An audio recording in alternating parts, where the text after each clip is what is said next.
June 19, 1944. Task Force 58, Philippine Sea. The Fighter Direction Center. Radar operators tracked blips across phosphorescent screens as Japanese attack formations transformed into intercept vectors. Message from submarine USS Albacore. Enemy carrier force detected. Multiple air groups launching. Attack imminent. Lieutenant Charles Sims adjusted his headphones and reached for the radio transmitter. 15 aircraft carriers would scramble their fighters. The USS Lexington, the USS Enterprise, and the USS Yorktown. What none of them knew was that this single day would witness the most lopsided aerial massacre in naval history. The Pacific War had taught American aviators that Japanese carrier pilots were not just skilled adversaries. They were the samurai of the skies. Destroy those pilots, and entire carrier groups would become floating targets. Admiral Jizaburo Ozawa's mobile fleet had assembled the largest carrier striking force Japan could muster. 9 aircraft carriers: Taiho, Shokaku, Zuikaku, Junyo, Hiyo, Ryuho, Chitose, Chiyoda, and Zuiho. 430 aircraft positioned to deliver a knockout blow against the American invasion of Saipan. The Imperial Japanese Navy's strategy assumed that land-based aircraft from Guam, Rota, and Tinian would supplement the carrier strikes. Combined with the mobile fleet's aircraft, over 500 planes would overwhelm American defenses. Admiral Soemu Toyoda, Commander-in-Chief of the combined fleet, had declared, "The fate of the Empire rests on this one battle." The Grumman F6F Hellcat sliced through Pacific thermals at 380 miles per hour. Her Pratt & Whitney R2800 double wasp engine generated 2,000 horsepower, propelling 12,598 pounds of armor and firepower through contested airspace. Commander David McCampbell stood in the ready room aboard USS Essex studying the tactical situation. His air group carried 104 pilots trained specifically to kill Japanese aircraft. 6 Browning .50 caliber machine guns per fighter, 400 rounds per gun, and mounted throughout the fuselage 212 pounds of cockpit armor that would prove decisive in the coming battle.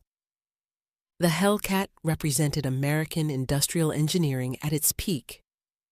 Unlike the fragile Zero that sacrificed everything for maneuverability, the F6F prioritized survivability and firepower. Each of the 6 machine guns fired armor-piercing incendiary rounds at 850 rounds per minute.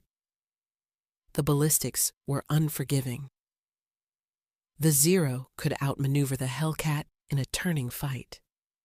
The Hellcat needed only 2 seconds of accurate fire to destroy any Japanese aircraft. Lieutenant Alexander Vraciu had studied those statistics during 8 months of combat. DePaul University graduate with a mind for deflection shooting and energy management, Vraciu understood that aerial combat was ultimately about altitude and speed. Kinetic energy determined survival. Target acquisition, deflection angles.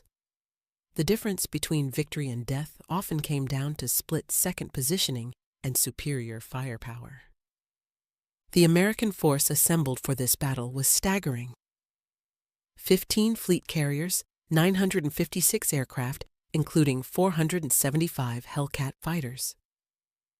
Task Force 58, under Vice Admiral Mark Mitcher, had become the most powerful naval striking force ever assembled.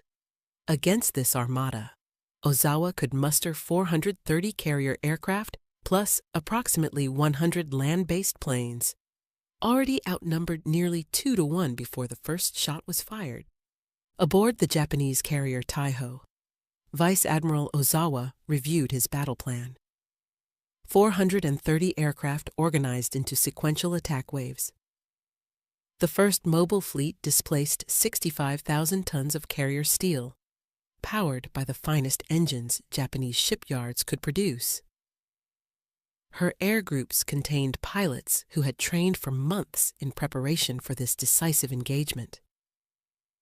But the Japanese Navy's greatest weakness remained the same vulnerability that had plagued it since Midway: the inexperience of replacement pilots.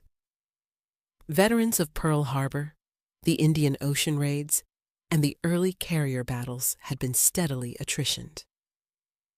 Their replacements averaged fewer than 200 flying hours compared to American pilots with over 500 hours of intensive training. The disparity went deeper than flight hours. American pilots received extensive gunnery training, carrier landing practice, and instrument flying instruction. Japanese replacement pilots often had never fired their guns before entering combat. Many had performed fewer than 10 carrier landings. Navigation training was minimal, relying on flight leaders to guide formations to targets.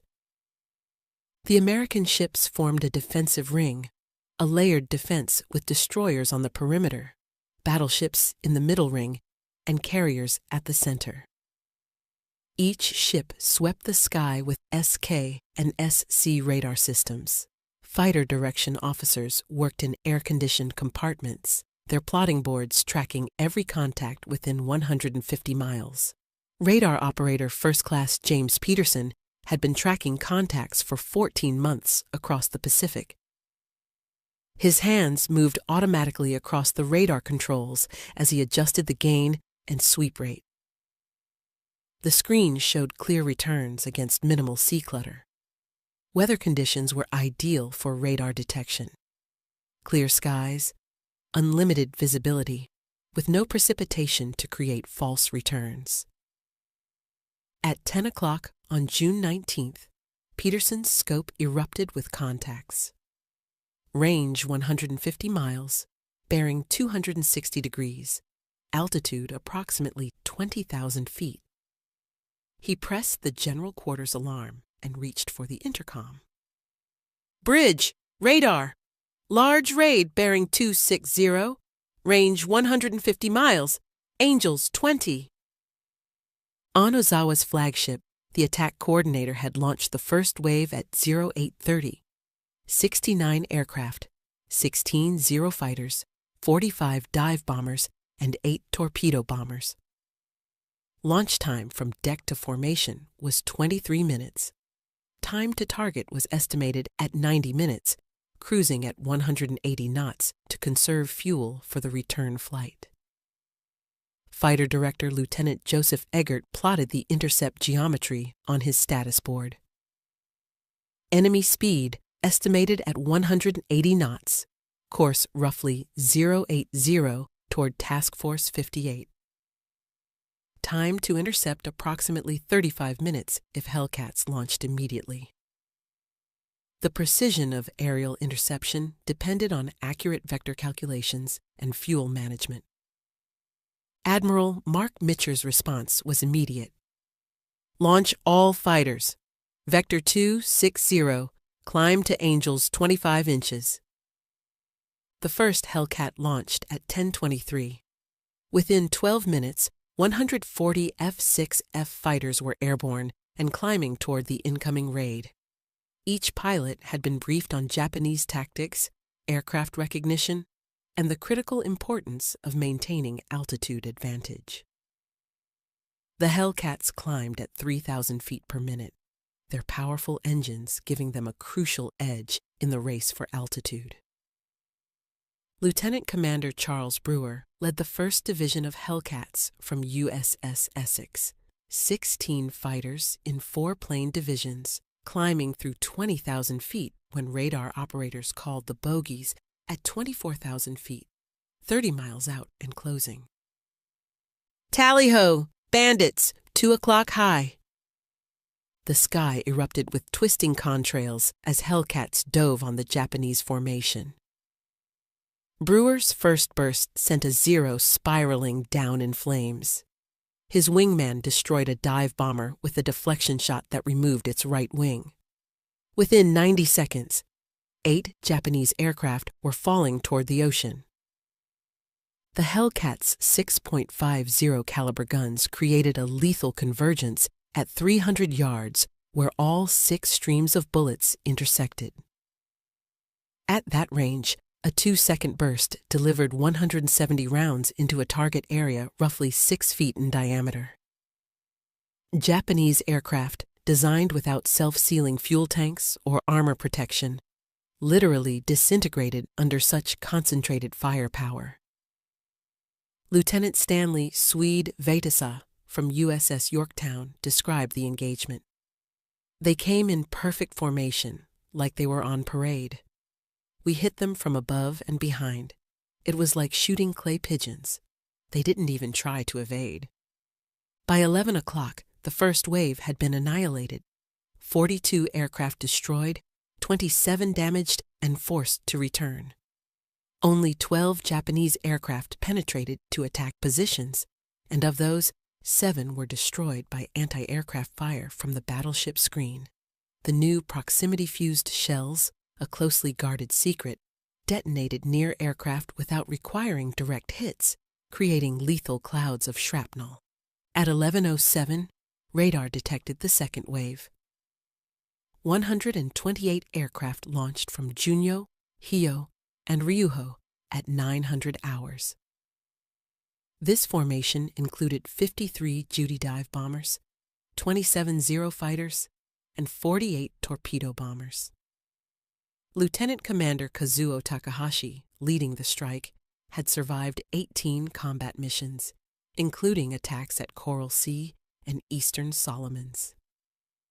Fighter direction vectored fresh cap fighters to intercept 60 miles from the task force. The Hellcats had altitude advantage, 28,000 feet versus the Japanese at 19,000 feet. Energy advantage in aerial combat translated directly to tactical superiority. Lieutenant Alexander Vraciu's division was among those scrambled to meet the second wave, but his Hellcat suffered mechanical failure on launch. The supercharger stuck in low blower, limiting his speed to 300 miles per hour and climb rate to half normal. By the time he reached altitude, his squadron mates had pulled ahead to engage the enemy. Vraciu spotted the Japanese formation below him. There were at least 50 of them, Judy dive bombers in perfect formation. They looked like sitting ducks. Despite his mechanical disadvantage, Vraciu executed a diving attack from directly above the Japanese formation. His first target exploded immediately, the Judy's bomb load detonating in a massive fireball. He pulled up, rolled inverted, and dove again. The second bomber's tail separated from the fuselage as 50 caliber rounds sawed through the aluminum structure. The third kill came as Vraciu pulled out of his dive and climbed back for altitude. A Judy crossed in front of him, and he fired a short burst that set the bomber's fuel tanks ablaze. The fourth victim never saw him coming. Vraciu attacked from the bomber's blind spot below and behind, his tracers walking up the fuselage until the aircraft exploded. For his fifth kill, Vraciu chased a Judy attempting to escape at low altitude. Despite his reduced speed, he closed to point-blank range and fired. The bomber cartwheeled into the ocean. The sixth and final kill proved the most spectacular. As Vraciu lined up his shot, the Judy's bomb load detonated from the heat of burning fuel, creating a fireball that Vraciu flew through. In 8 minutes, Vraciu destroyed 6 dive bombers using only 360 rounds of ammunition. His ordnance crew later calculated he had fired less than 5 seconds total to achieve 6 kills. When he landed aboard Lexington, he held up 6 fingers to the bridge where Admiral Mitcher watched. The photograph became one of the war's iconic images. The second wave lost 97 aircraft. Hellcat pilots claimed 70 kills. Ships' anti-aircraft guns destroyed another 20. Only 31 Japanese aircraft survived to return to their carriers, most heavily damaged. The technological gap between American and Japanese aviation had become insurmountable by June 1944. The F6F Hellcat's development represented 3 years of combat experience distilled into mechanical superiority.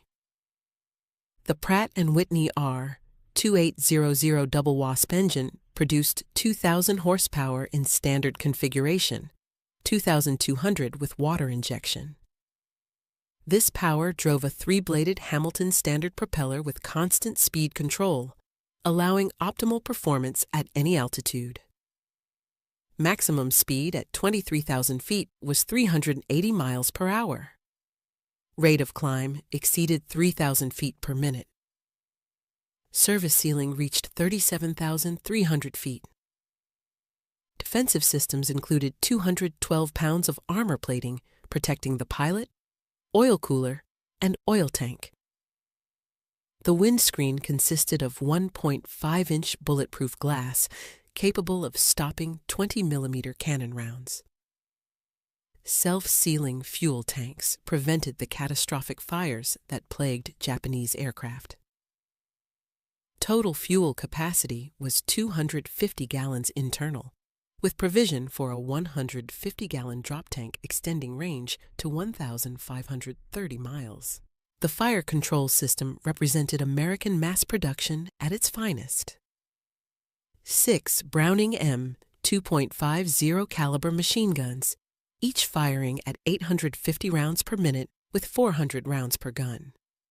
Total ammunition load was 2,400 rounds. The guns were harmonized to converge at 300 yards, creating a concentrated impact zone where a brief burst could destroy any aircraft. Comparative analysis revealed the stark disparity. The Mitsubishi A6M50 weighed 6,025 pounds loaded, half the Hellcat's weight. Maximum speed was 351 miles per hour, 30 miles per hour slower than the F6F. Most critically, the Zero carried no armor protection and no self-sealing fuel tanks. Its two 20-millimeter cannon carried only 60 rounds each, and the two 7.7-millimeter machine guns were ineffective against American armor. The Yokosuka D-4Y Judy dive bomber, one of Japan's newest aircraft, could reach 339 miles per hour but remained vulnerable to any hit. Without armor or self-sealing tanks, a single incendiary bullet could ignite its fuel. The Nakajima B-6N Jill torpedo bomber suffered similar vulnerabilities while being slower and less maneuverable. Japanese pilot training had collapsed under the weight of attrition. Pre-war pilots received 700 hours of flight training before joining operational units. By 1944, replacement pilots averaged 200 hours, with some receiving as few as 100 hours before combat deployment. Navigation training was minimal. Instrument flying almost non-existent. Formation flying rudimentary. American pilot training had become an industrial process. Naval aviators received 600 hours minimum before carrier qualification. Instrument flying, navigation, gunnery, carrier operations, formation tactics, every aspect refined through systematic instruction. Training bases in Florida, Texas, and California produced 10,000 naval aviators annually by 1944. Ozawa launched his third strike at 10 o'clock. 47 aircraft from Zuikaku, Chiyoda, and Chitos. By now, Japanese flight leaders knew the previous waves had encountered fierce opposition, but orders were orders. Lieutenant Yoshio Fukumura, leading 15 Zero fighters, had watched the survivors of earlier strikes return with tales of swarming Hellcats and walls of anti-aircraft fire.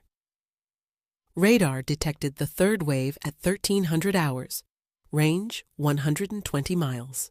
Fighter direction had refined their interception tactics based on the morning's engagements.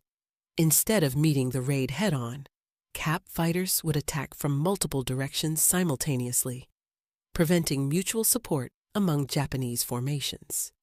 Commander William Dean from USS Hornet led 20 Hellcats in a high-side attack from the sun.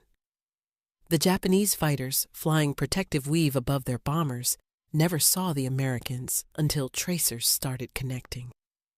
Dean's first pass destroyed 3 Zeros in 15 seconds.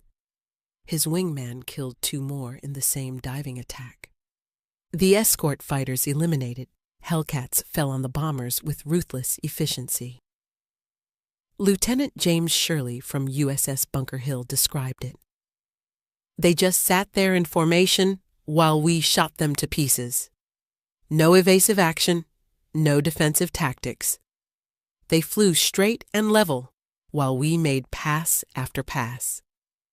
Ensign Wilbur Spider Webb, flying his first combat mission from USS Hornet, encountered the scattered remnants of the third wave. In his after-action report, he wrote, "I couldn't believe they just flew straight and level while I shot them down. After the third one exploded, I started feeling sorry for them. Then I remembered Pearl Harbor and kept shooting." Webb destroyed 6 aircraft in this single engagement, becoming an ace in a day on his first combat mission. 40 aircraft in the third wave. 7 survived to return to their carriers. Not a single Japanese aircraft reached attack position against American ships.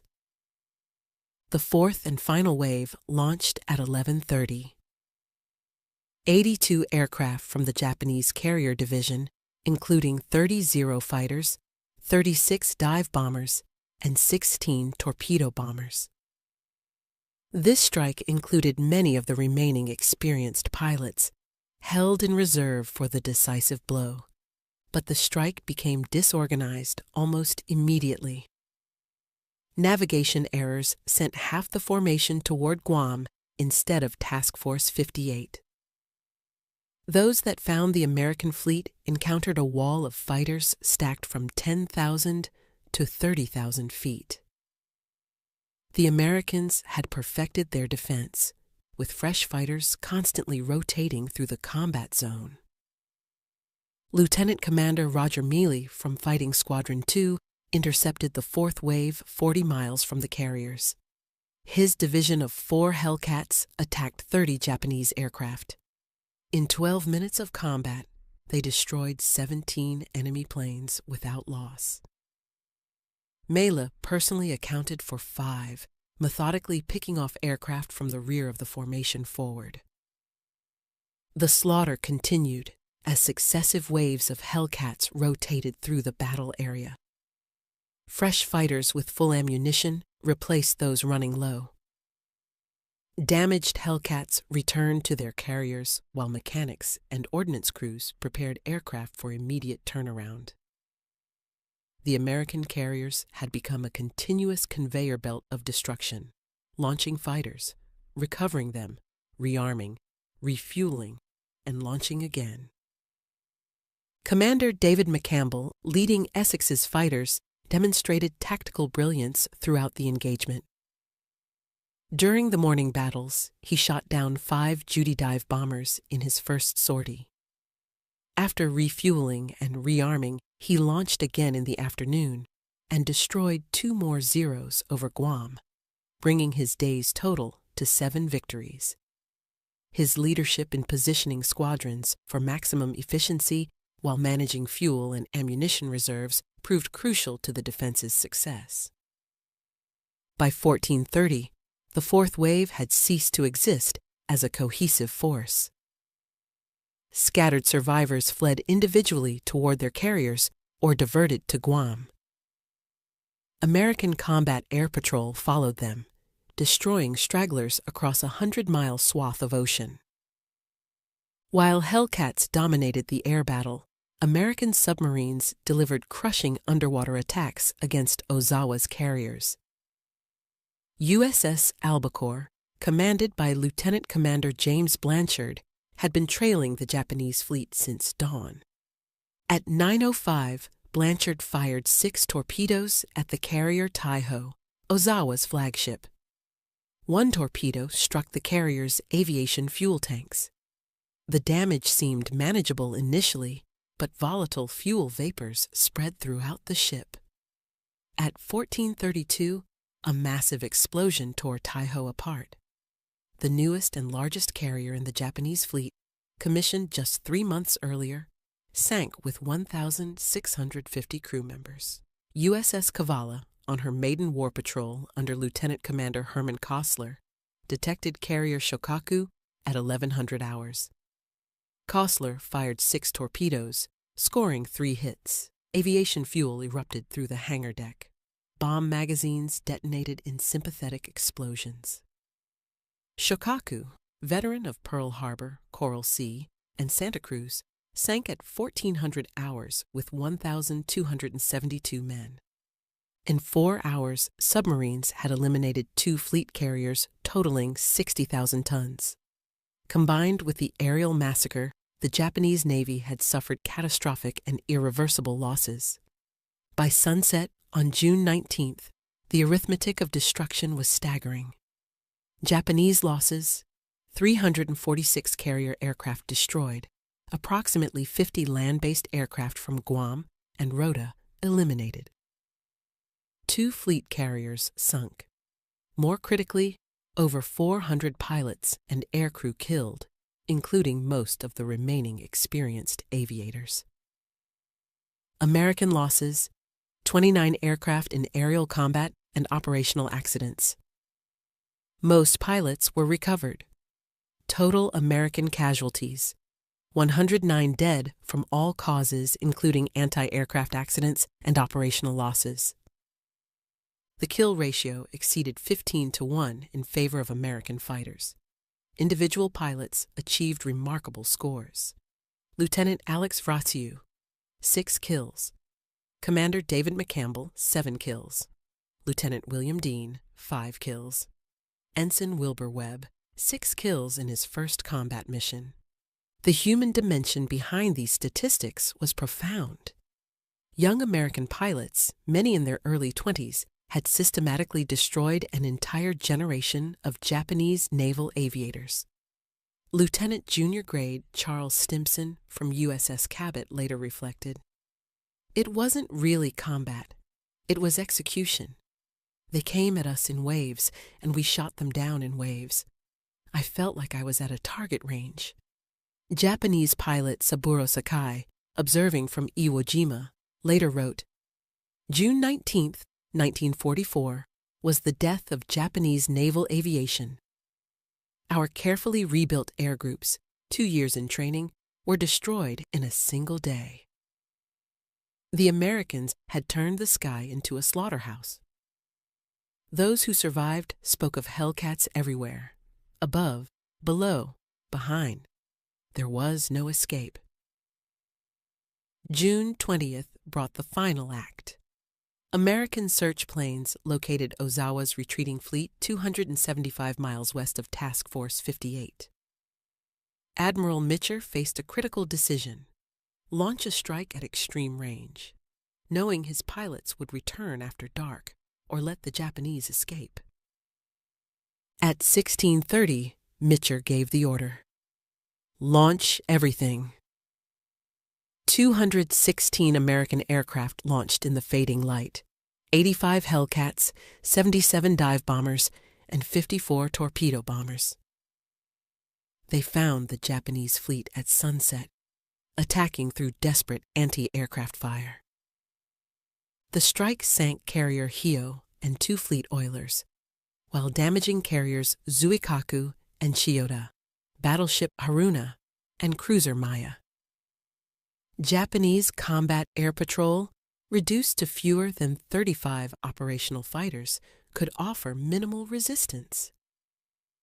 Another 65 Japanese aircraft were destroyed in this twilight battle. The return flight became an epic of navigation and survival. Pilots flew through darkness with fuel gauges touching empty. Many had never attempted night carrier landings. radio discipline broke down as desperate pilots called for bearings to any American ship. Admiral Mitcher made perhaps his most famous decision.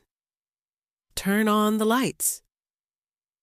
Every ship in Task Force 58 illuminated, searchlights pointed vertically, running lights blazing, flight decks outlined in lights. The risk of submarine attack was accepted to save American air crews. Destroyers fired star shells to mark the fleet's position. Cruisers turned on searchlights as beacons. The ocean lit up like a city, guiding exhausted pilots home. Aircraft landed on any available deck. Fuel-starved planes ditched alongside destroyers.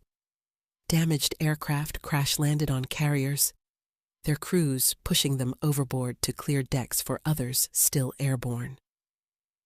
80 aircraft were lost to fuel exhaustion or deck crashes, but aggressive rescue operations saved most crews. Destroyers assigned as plane guards recovered pilots sometimes within minutes of ditching. Only 49 airmen from the returning strike force were lost, a remarkable achievement given the circumstances. The Battle of the Philippine Sea, christened the Great Marianas Turkey Shoot by victorious American pilots, marked the end of Japanese carrier aviation as an effective force. In 2 days, Japan lost approximately 480 carrier and land-based aircraft, 3 fleet carriers, and 2 oilers. The pilot losses were catastrophic. Over 445 aircrew killed, including most remaining veterans. Admiral Ozawa's Operation Eigo had assumed rough parity in pilot skill and aircraft performance.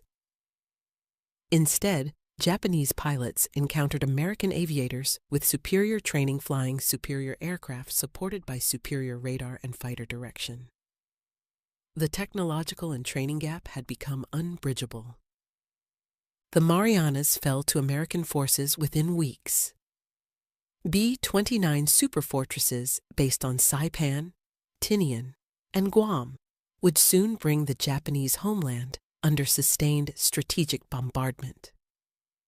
The November 1944 raids from these bases marked the beginning of the systematic destruction of Japanese cities and industry. Japanese naval aviation attempted one final operation at Leyte Gulf 4 months later, but could muster only 108 aircraft from 6 carriers. Most were shot down without achieving significant results. The carriers themselves were sacrificed as decoys, empty shells of their former power. After Leyte Gulf, Japanese carriers never again launched offensive operations. The Hellcats' dominance reflected American industrial capability and design philosophy. Grumman produced 12,275 F6F Hellcats in just over 2 years, with peak production reaching 600 aircraft per month.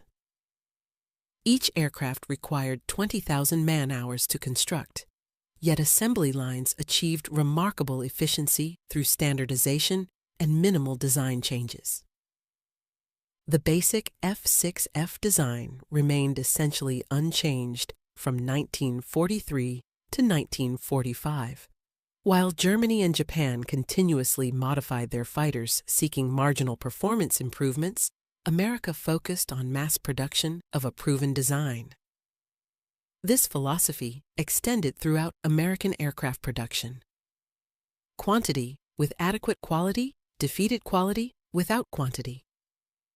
Radar technology provided the decisive edge in fighter direction. The SK air search radar could detect aircraft at 100 miles, allowing 40 minutes warning of incoming raids. The SM fighter direction radar provided precise bearing and altitude data for vectoring interceptors. Combat Information Centers integrated radar data with radio communications, creating a real-time battle management system decades ahead of its time. The proximity fuse, one of the war's most closely guarded secrets, revolutionized anti-aircraft defense. These shells detonated automatically when passing near aircraft, eliminating the need for precise altitude settings. The resulting lethality forced Japanese aircraft to attack from higher altitudes, reducing their accuracy. American logistics sustained continuous operations at unprecedented tempo. Task Force 58's Service Squadron delivered 270,000 gallons of aviation fuel, 7,000 gallons of lubricating oil, and 45 tons of ammunition daily during the battle. Replacement aircraft were catapulted from escort carriers directly to fleet carriers during operations. Damaged aircraft were repaired overnight by maintenance crews working around the clock. While technology and training created the conditions for victory, individual pilots executed the destruction. Their stories reveal the human dimension behind the statistics. Lieutenant Junior Grade Milton Carruthers from USS Bunker Hill achieved 5 kills despite having his hydraulic system shot out by a Japanese rear gunner. Unable to lower his landing gear normally, he cranked them down manually while flying with his knees, then landed successfully on the carrier. His plane captain counted 47 holes in the Hellcat's fuselage and wings. Ensign Robert Duncan from USS Princeton was separated from his division during the second wave interception. Flying alone, he encountered 12 Japanese bombers without escort. In a running battle lasting 15 minutes, Duncan destroyed 4 bombers before running out of ammunition. He then used his aircraft to force another bomber to crash into the ocean, achieving 5 kills without firing his last shots. Lieutenant Commander George Duncan, no relation to Robert, from USS Monterey, led a division that intercepted 40 Japanese aircraft.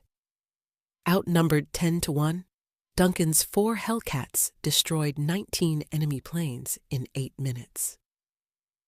Duncan personally accounted for 6, using disciplined fire control to maximize his ammunition. His wingman, Lieutenant Junior Grade John Strain, destroyed 5 more.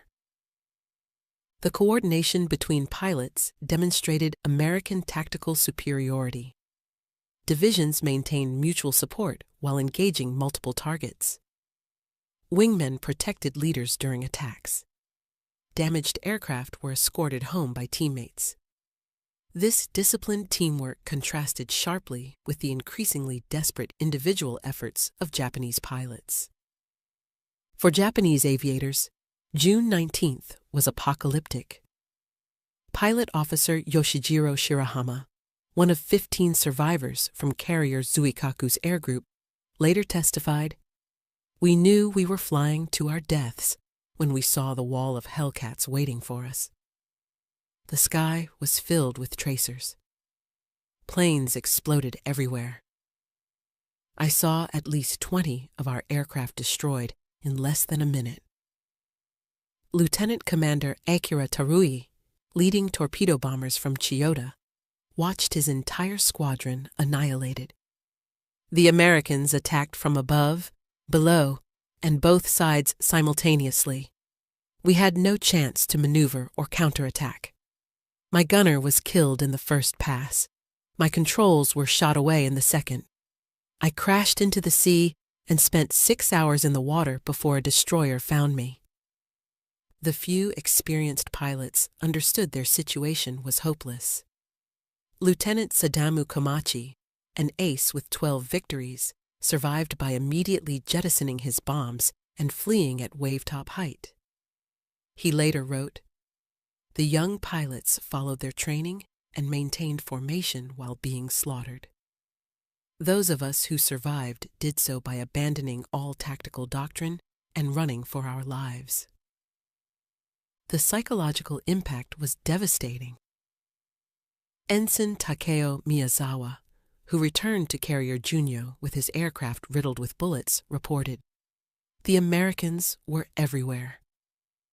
As soon as we engaged one group of Hellcats, another group attacked from a different direction. Our formations dissolved into chaos.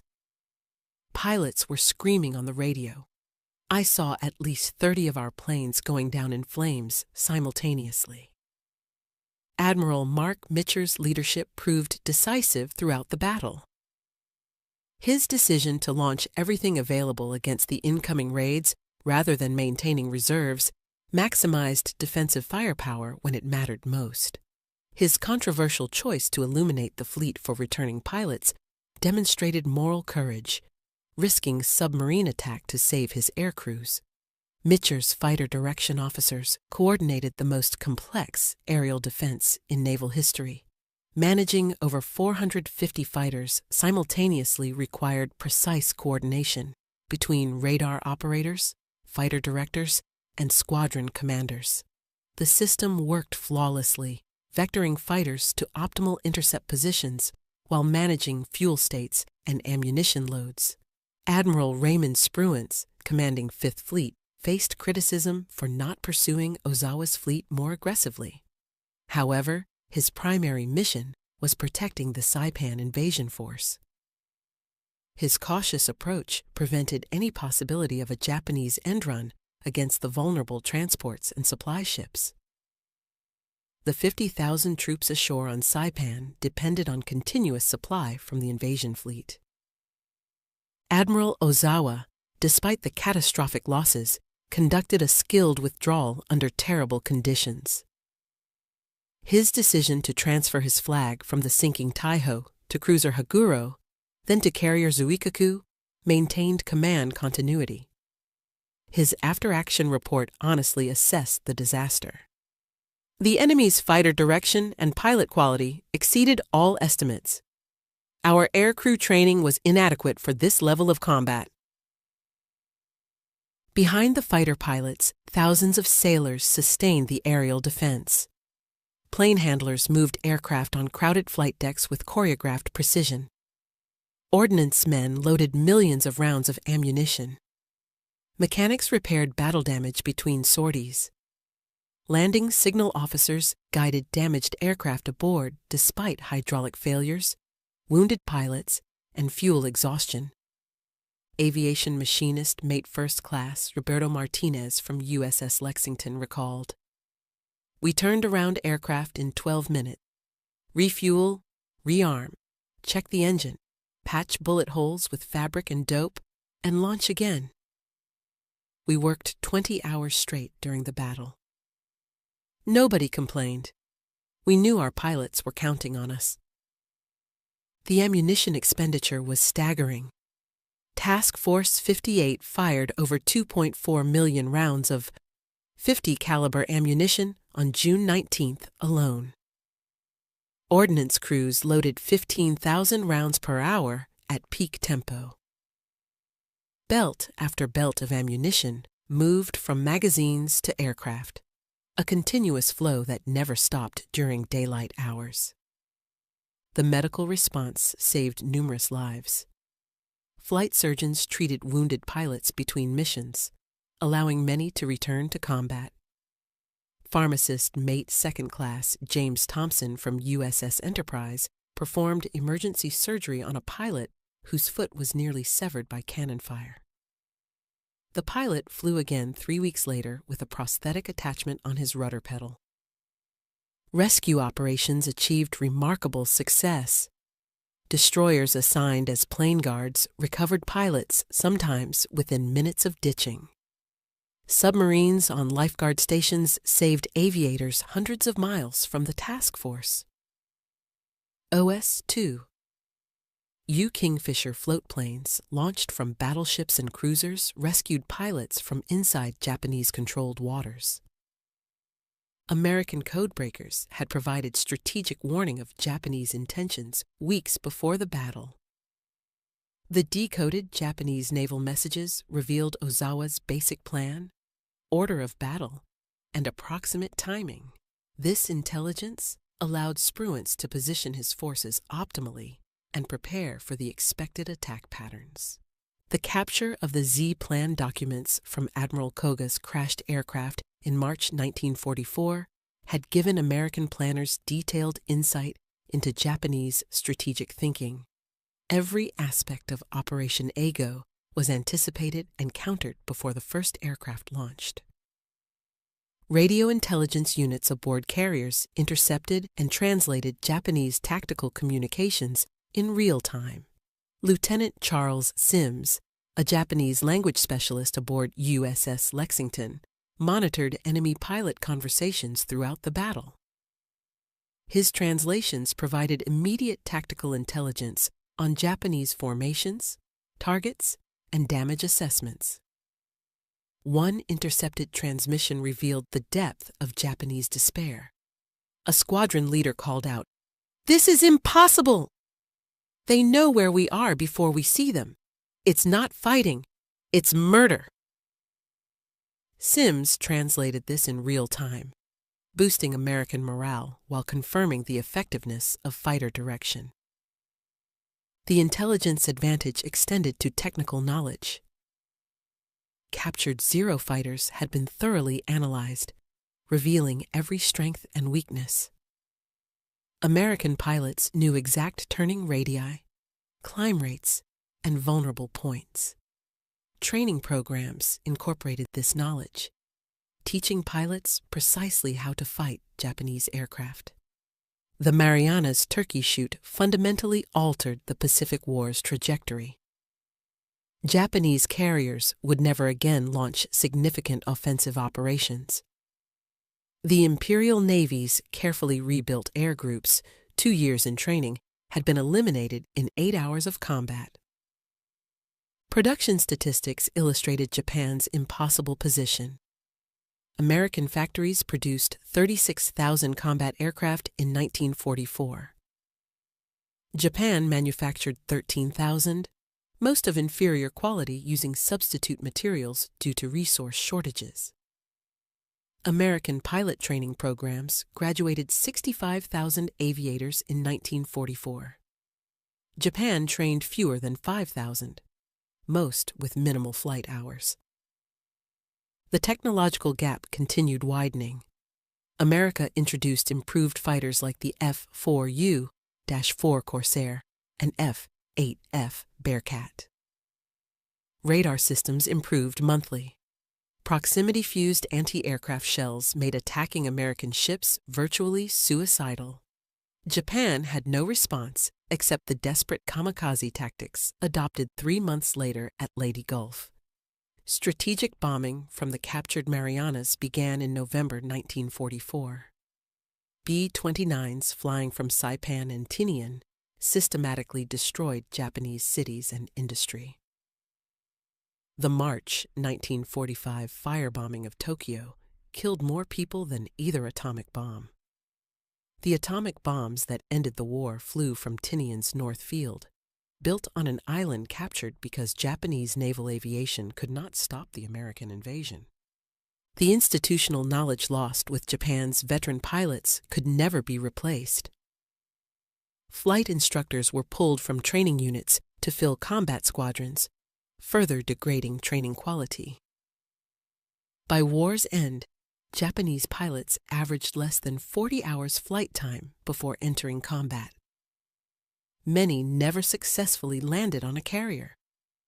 The battle validated American training doctrine emphasizing deflection shooting, energy management, and mutual support. The thatch weave and similar tactical innovations proved superior to Japanese emphasis on individual combat and aerobatic skill. Team tactics defeated individual prowess consistently. Aircraft design philosophy was vindicated completely. The Hellcats' emphasis on pilot protection, firepower, and structural strength proved correct. The Zero's design philosophy, sacrificing everything for maneuverability, had become obsolete. Modern air combat rewarded survivability and firepower over agility. Fighter direction emerged as the crucial multiplier. Centralized control maximized defensive efficiency while minimizing losses. Radar-guided interception allowed defenders to always achieve favorable positioning. The Japanese, lacking comparable systems, flew blind into prepared killing zones. Logistics determined sustainability. American ability to maintain continuous operations, rapidly repair damage, and replace losses created cumulative advantages. Japanese inability to replace losses meant each battle further degraded their capabilities. Attrition warfare favored the side with superior industrial capacity. Training quality proved more important than individual courage. American pilots with 600 hours of training consistently defeated Japanese pilots with 200 hours, regardless of determination or fighting spirit. Systematic instruction in gunnery, tactics, and instrument flying created competence that enthusiasm could not match. Veterans of the Turkey Shoot carried their experiences throughout their lives. Alex Vraciu became a test pilot, evaluating jets that would define the next generation of naval aviation. He flew the Grumman F6F Bearcat, the Hellcat's successor, and later tested early jet fighters. Vraciu retired as a commander in 1963, having survived being shot down over the Philippines and spending 6 weeks with Filipino guerrillas. David McCampbell continued his career, eventually commanding carrier air groups and serving as captain of carriers USS Bonhomme Richard and USS Severn. He retired as a captain in 1964, the Navy's all-time leading ace with 34 victories. McCampbell received the Medal of Honor for his actions on June 19 and October 24, 1944. Many pilots became airline captains, flying the same Pacific routes they had fought to secure. The transition from military to civilian aviation was natural for men trained to fly long distances over water. Their combat experience made them exceptionally capable pilots who could handle any emergency. Japanese survivors faced different futures. Some became Buddhist monks, seeking spiritual reconciliation with their wartime experiences. Others worked in Japan's post-war aviation industry, applying hard-learned lessons to civilian aircraft design. A few wrote memoirs, preserving the perspective of the defeated. The psychological impact lasted decades. American pilots spoke of recurring dreams where Japanese aircraft kept coming in endless waves. Japanese survivors described nightmares of Hellcats attacking from every direction. Both sides carried invisible wounds that time never fully healed. Reunions brought former enemies together in later years. At a 1984 gathering, Alex Vraciu met Sadamu Komachi, one of the few Japanese survivors from June 19th. Komachi told Vraciu, "You were doing your duty, as was I. I'm glad we both survived to become friends." They corresponded until Komachi's death in 2001. The battle's legacy endures in multiple forms. Aircraft museums display restored Hellcats and Zeros, allowing visitors to appreciate the physical reality behind the statistics. The National Museum of Naval Aviation's F6F3 bears the markings of Alex Vraciu's aircraft, complete with 19 victory flags representing his total score. The USS Yorktown, now a museum ship in Charleston, South Carolina, includes exhibits on the Turkey Shoot. Visitors can stand in the Combat Information Center, where fighter directors vectored Hellcats to their intercepts. The radar scopes, plotting boards, and communication equipment remain as they were in 1944. Maritime archaeologists have located several ships sunk during the battle. Shokaku rests at 12,000 feet, her flight deck still bearing aircraft ready for launch that never occurred. Taiho lies even deeper, her massive hull broken by the explosion that sent her down. These war graves are protected sites, memorializing the thousands who died in the Philippine Sea. Historical analysis continues evolving. Newly discovered Japanese documents reveal previously unknown details about pilot training, aircraft production, and command decisions. American records, gradually declassified, show the full extent of intelligence advantages and technological superiority. Veterans' oral histories provide irreplaceable perspectives. The Veterans History Project has recorded hundreds of interviews with Turkey Shoot participants. These first-hand accounts preserve details that official records miss: the smell of aviation fuel, the sound of Hellcat engines, the sight of burning aircraft falling like meteors. Educational programs ensure the battle's lessons reach new generations. The Naval Aviation Museum's flight simulators allow visitors to experience aerial combat from a Hellcat cockpit.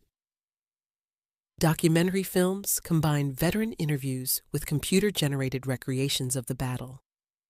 These programs transform statistics into human stories. The Turkey Shoot accelerated military aviation development. The battle proved that radar-directed fighters could create an impenetrable defense against conventional attack. This lesson influenced Cold War strategic planning, leading to sophisticated integrated air defense systems. The proximity fuse technology pioneered in 1944 evolved into modern smart weapons. The principle of detonating munitions near targets without requiring direct hits underlies everything from surface-to-air missiles to contemporary air defense systems. Fighter direction techniques developed for the Turkey Shoot became the foundation for modern air traffic control. The same principles of radar tracking, vectoring, and centralized control that destroyed Japanese air power now safely guide millions of civilian flights annually. The emphasis on pilot survivability seen in the Hellcat influenced all subsequent American military aircraft design. Every modern American fighter incorporates extensive armor, redundant systems, and escape mechanisms that trace their heritage to lessons learned in the Pacific. The Great Marianas Turkey Shoot represented more than tactical victory. It demonstrated that modern warfare had become a contest of systems rather than individual courage. Superior technology, training, logistics, and intelligence created conditions where bravery alone could not prevail. Admiral Mitcher's after-action report stated simply, "The enemy's carrier aviation has been destroyed." That destruction came through the convergence of American industrial might, technological innovation, and human skill. 12 hours of combat on June 19, 1944, eliminated Japanese naval aviation as an offensive force. In the depths of the Philippine Sea, 3 Japanese carriers rest on the ocean floor, their aircraft still in hangars that would never again launch strikes. But the true destruction occurred in the sky, where over 400 Japanese aircraft and their irreplaceable crews met their end against American Hellcats. The disparity was final and irreversible. Japan began June 19th with hopes of a decisive victory that might stall the American advance. They ended it with their carrier aviation effectively eliminated, their strategic position hopeless, and their homeland exposed to the strategic bombing that would culminate in atomic destruction. The Turkey Shoot was not just a battle. It was the moment when technological superiority, training excellence, and industrial capacity converged to create an insurmountable advantage. The age of the samurai aviator had ended, replaced by an era where systematic superiority determined outcomes. Lieutenant Alexander Vraciu's 6 fingers held up to Admiral Mitcher became the battle's enduring image. A young pilot's triumph captured in a moment of joy. But behind that gesture lay the fuller truth. American pilots flying American aircraft, supported by American technology and logistics, had achieved what no amount of Japanese courage could overcome. The Hellcat had lived up to its name. bringing hell from above to those who challenged American naval power. In 8 brutal hours, Grumman's sturdy fighter had transformed the Pacific War's trajectory. The plane that some called the aluminum tank had proven that survivability and firepower trumped agility and finesse. June 19, 1944, marked the end of Japan as a carrier power and the beginning of American naval aviation's absolute dominance of the Pacific skies. That dominance would continue through the war's end and establish the template for carrier aviation that endures to this day. The lessons learned in those desperate hours above the Philippine Sea, the importance of training, technology, and systematic superiority, remain relevant in an age of stealth fighters and precision weapons. The Turkey Shoot stands as history's most one-sided aerial battle, a day when American naval aviation reached its zenith while Japanese carrier aviation met its destruction. In the span of a single tropical day, the Pacific War's outcome became inevitable. The empire of the rising sun had been eclipsed by the wings of democracy, and the path to Tokyo Bay lay open across the vast Pacific Ocean.